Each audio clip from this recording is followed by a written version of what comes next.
Tanggap niya na uuwi siya.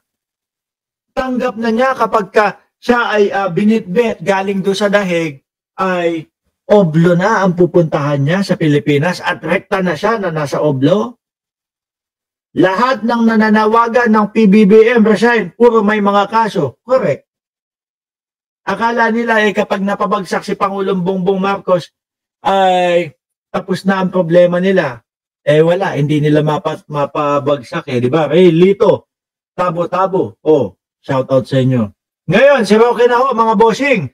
Sabi ni Archie, ni Chi, vampira yun Sino si Roque? Bakit? Naninipsip ng ano? Bakit mo sinabi? Si Roque ba yung sinasabi mong vampira? Si Roque? Naninipsip ng ano? Ng leeg? Kaya sabi, tigilan na natin yung sip. Baka kung ano isipin ng iba. Baka sabihin ng iba yung sinisip-sip niyan. Pakinggan ho natin. Wala pong iba kung di si Roque. Okay, well, ako po'y nagpapasalamat sa lahat ng mga nagtitiwala at nagmamahal at sumusuporta sa atin. Nung kanina po na naisip ko na mukhang dire-diretso na ako sa Maynila para ikulong ng mga bangang. Ito na. No? Kanina po naisip ko, kala ko dire-diretso na po ako sa Maynila para ikulong na ng mga bangag na naman. Paulit-ulit naman. Kaya sabi ko, tatanggapin ko naman ito. Tanggap na, no? Kung sakali naman na etong asylum nito talagang tuluyan na pong ma-deny at tuluyan ng hindi pagbigyan, mga bossing, tanggap niya na. Mas magiging masaya si Roque. Sa totoo lang sa nakikita ko, mas magiging masaya si Harry Roque doon po sa loob ng selda. Bakit to, mga bossing? Si Roque, mahilig pong magpa-topless yan, no? Kumbaga, para niya yata yun hobby niya po yata yun, mga bossing. Kasi isang beses nakita ko yung video niya, si Ronil Yang, trip na trip niya. At ako hindi ako naniniwala na si Roque ay bading. Hindi ako naniniwala na si Roque ay may pagkabeki. Bakit po? Sabi ko nga sa inyo, paulit-ulit tayo, no? Pag marinig nyo yung video ni Harry Roque na pinapatopless niya o dineder niya na patopless yan si Ronil Yang, matigas po yung pagkakasabi niya. Lalaking lalaki po. Gusto nyo ulitin ko? Pakita ko sa inyo doon sa hindi pang mga nakakakita. Sabi ni Roque, muestra, nandiyo sila sa bangka ni Ronil Yang. Parang gustong kinikilig-kilig pa Tingnan natin kung mapapatopless natin si Ronil Yang. Aba, sabi ko, iba ang dating ni Roque. Lalaking lalaki po. Matigas ang boses. Yun nga lang baka mahilig lang talagang magpatopless ng kapwa lalaki si Harry Roque. Pagpasok nito sa Oblo, pagrekta po nito sa kulungan, naku po, happy life. Bakit? Kung hobby niya ang magpatopless ng mga kalalakihan, ng mga kapwa niya lalaki, doon po sa loob, mga bossing, automatic. Karamihan po doon, nakatopless. Bakit to? Sa sobrang sikip at daming presyo, mga kababayan, tas mas pipiliin mo talaga na nang nakatopless ka. Ay, naku, busog ang mata ni Roque doon. Diba? Panigurado po, naku, baka minuto. Segundo, yung ngiti ni Roque, ganyan, tataas, nakaganon, Sabi ni Paulo Saison, recovery time ka muna, boy. Oo nga, yung hita ko, alug-alug pa, no? Pero, hindi. Unahin natin ito. Pakinggan po natin si, Boy Supsup. Boy Supsup. Si Roque po. Talaga aking kapalaran. Pero dahil sa panalangin ng mga nagmamahal sa atin at sumusuporta, malaya pa rin po tayo dito ngayon sa Amsterdam ngayon. Dahil doon sa mga nananalangin. Pero kapag kaya, dumating na yung oras at panahon ni Roque na talaga pong ito, kailangan ng sintensyahan po yung hinihingi na asylum. Kawawa ho ito. Bakit? Deny na yung passport. Wala na pong pupuntahan yan. Hindi na po makakaalis doon yan. No, isang lugar na lang po. Tapos baka nga ihatid pa ho yan ihatid, isakay sa eroplano at ihatid po rekta sa Pilipinas. Ang pinanghahawakan na lang po ni Roque, mga bossing, ay yung oras panahon ng pag-aantay nung magiging desisyon po doon sa kanyang asylum. Yun na lang po kasi nababanggit po, di ba? Aabot daw ng 1.5 taon ho, mga bossing, yung asylum. Nakakailang buwan na ba siya? Marso, April, May, June, July, August, September, October, Nobyembre, Disyembre na ngayon, siyam na. Ibig sabihin, mga bossing, 18 buwan, ang 1.5 taon, may siyam na buwan na lang ang nalalabi kay Roque. O baka mapadali pa ang desisyon. Kasi panigurado naman po ang ending ng nito, hinihiling po ni Roque na asylum. Denied ho.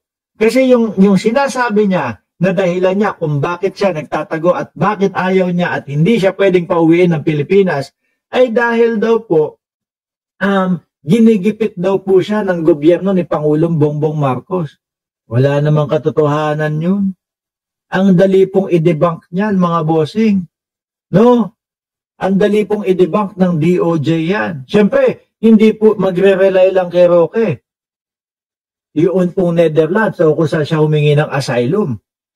Magre-rely ho yan, mga bossing, sa dalawang panig. Alamin sa DOJ, bakit ba nagtatago si Roque dito sa amin na tumihingi ng asylum? Totoo ba na dinigipit ng gobyerno nyo si Roque? Di ba, Ma'am Elena Garcia at Bench Uy? Hindi po, sasabihin ng DOJ, hindi po. Sa katotohanan po, masaya po si Roque dito sa aming bansa. Mahilig nga po yung magpataples. Di ba? Tapos sabay ilalabas. Ito po yung mga video niya, habang kinuha siyang resource person doon sa Kongreso. Kaya lang, nung meron ng hinahanap at sinabi ni Roque, nag-promise pa siya na ipapakita yung dokumento kung saan nanggaling yung kaperahan niya, ayun, hindi na po nagpakita. Napasubo na po, mga bossing, si Roque. Hindi na umuwi. Siguro alam niya, sasablay siya doon. At siguro alam niya, wala siyang maipapakita. At hindi lang po, mga kababayan, basta-basta, si Roque, kasali sa Pogo. Hindi ho ganon. No? Meron pong mga linya na nag-connect po kay Roque. Unang-una po, sumubo po ng chorizo si Roque. Putik na yan, oy! Ano ba yung mga comment nyo? Kung pwede naman, no? Shiro Kanzaki, huwag kayong bigla-biglang nagsisingit ng ganyan. Nababasa ko nawawala ako Ang sinasabi ko, merong linya na nagkukonekta kay Roque. No? At gusto ko ipaliwanag yung linya na kumukonekta kay Roque doon sa Pogo is yung mga bank accounts nila ni De La Serna. Yung parang baby boy ang turingan ni Roque doon kay De La Serna di ba? Mga bank accounts, mga papeles at isang Chinese na taga-Pogo nandoon sa nahuli sa bahay nila. Doon sa Benguet. Di ba? Sabi ni Ray Lito, nang tinapa kayo talaga. Pag si Roque ang pinag-uusapan, katakot-takot na jumbo, hotdog, chorizo at kung ano-ano pa yung mga pinagtatatype nyo dyan. Pwede ba maging seryoso kayo kay Roque? No?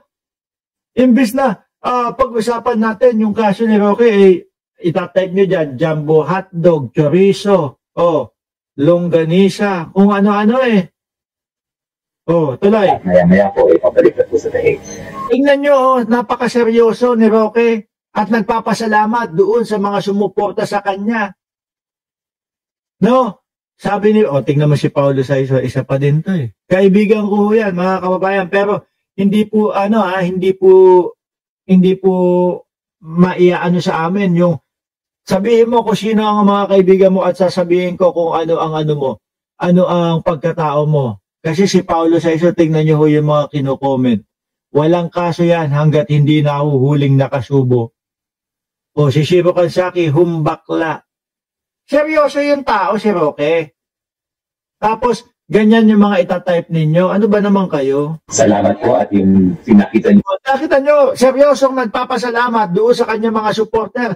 Tapos tatypan nyo, jumbo hotdog. Yung support at pagmamahal, susuklian po natin mas matindi ang pagserbisyo sa bayan. Ay, ayun.